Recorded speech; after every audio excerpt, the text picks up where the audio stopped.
Bonjour, je suis Pablo Ral et bienvenue à Global Skimo. Dans la vidéo d'aujourd'hui, nous allons parler de l'utilisation des bâtons en ski alpinisme. C'est quelque chose que beaucoup de gens ne finissent pas par faire efficacement et nous allons essayer que vous tous l'améliorez. Allons-y. La première chose importante pour planter le bâton correctement, c'est l'endroit où on plante. Donc l'endroit où vous devez planter est à peu près entre le milieu du ski et la fixation. Donc, nous planterions ici. Une fois que nous savons cela dépend de la pente, nous changeons si nous plantons plus haut ou plus bas. La chose suivante importante est la question de comment nous tenons le bâton. Ce système, par exemple, celui du Leki, a l'avantage que j'ai ici la poignée comme si c'était pour le ski de fond, mais je peux m'en libérer facilement. C'est très confortable parce que nous l'aurons toujours bien serré et nous pouvons lâcher la main bien en arrière.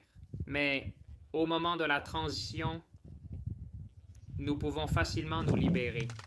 Si vous n'avez pas ce système et que vous avez la dragonne typique, il est important de la saisir d'en bas. Nous la ramassons ici et maintenant. La main se pose bien et saisit ici la poignée et le bâton. Quand on le rejette en arrière, c'est comme si on pouvait le lâcher ici.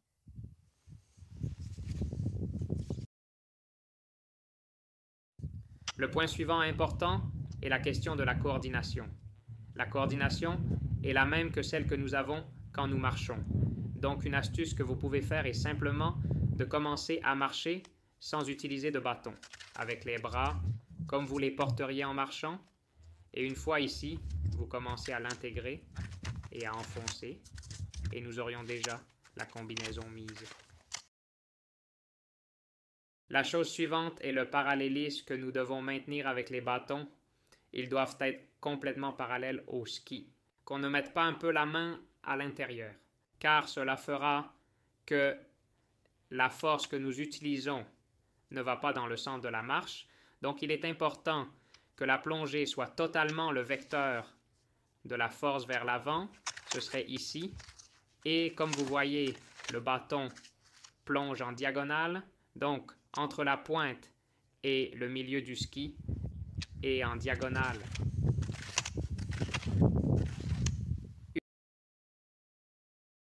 La seule chose importante à considérer est l'utilisation des bras. Il est important d'utiliser les grands muscles de notre corps et de ne pas se limiter à l'utilisation du triceps, ce qui est l'erreur que beaucoup de gens font. Alors, pour cela, nous devons récupérer le bâton en tirant de l'épaule et en étendant bien le bras, toujours avec une légère pression des coudes. Et en tirant, profitez également de tout le mouvement du bras. Donc, pour cela, nous venons ici. Ici, c'est où nous plantons et nous avons tout ce trajet jusqu'à devant. Et le bâton finit derrière en lâchant et ouvrant la main. Maintenant, je vais parler de deux des erreurs les plus courantes que beaucoup de personnes font, au cas où vous ou quelqu'un que vous connaissez pourriez les reconnaître et les corriger. Alors, la première erreur est de trop mettre les mains vers l'intérieur. C'est une façon de marcher avec un bâton que l'on voit chez de nombreuses personnes. Celle-ci. Ici, comme vous pouvez le voir, nous ne tirons pas vers l'avant, la traction se fait en diagonale. Donc, soit nous nous appuyons simplement sur le bâton sans utiliser de force, soit si nous utilisons de la force, cela nous éloigne juste de notre position. Alors, en tirant ici, ça nous emmène d'un côté, en tirant là de l'autre, donc cette façon de s'appuyer serait incorrecte.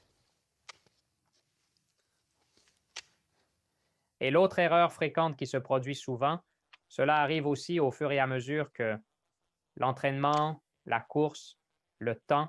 Alors, au lieu d'utiliser correctement les bras, on finit juste par faire des moulinets avec les coudes. C'est donc quelque chose de très courant, de voir des gens faire ce geste de moulinet, dans lequel, comme vous pouvez le voir, nous étirons et plions seulement le coude. Et ici, ce qui se passe, c'est que le triceps se fatigue très rapidement. Et à la fin, les bras accompagnent seulement et ne tirent pas, ce qui est vraiment ce que nous cherchons. Donc ça, il faut se rappeler de bien étirer le bras devant et la traction jusqu'au bout. Et maintenant, enfin, nous allons voir le geste complet afin que vous sachiez le modèle à suivre.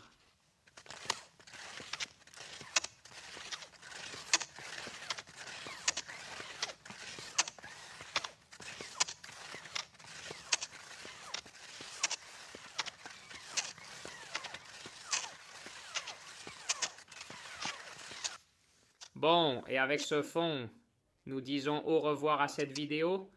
J'espère qu'elle vous a été utile. Derrière, vous voyez le glacier de Kaproun et en dessous se trouve Zell am See avec son lac. C'est incroyable de pouvoir skier ici tout en voyant l'eau en bas. À bientôt avec une nouvelle vidéo. Je préparerai aussi une vidéo sur la hauteur des bâtons, ce qui, je suppose, est une question qui vous viendra à l'esprit. Et c'est à peu près tout. Au revoir.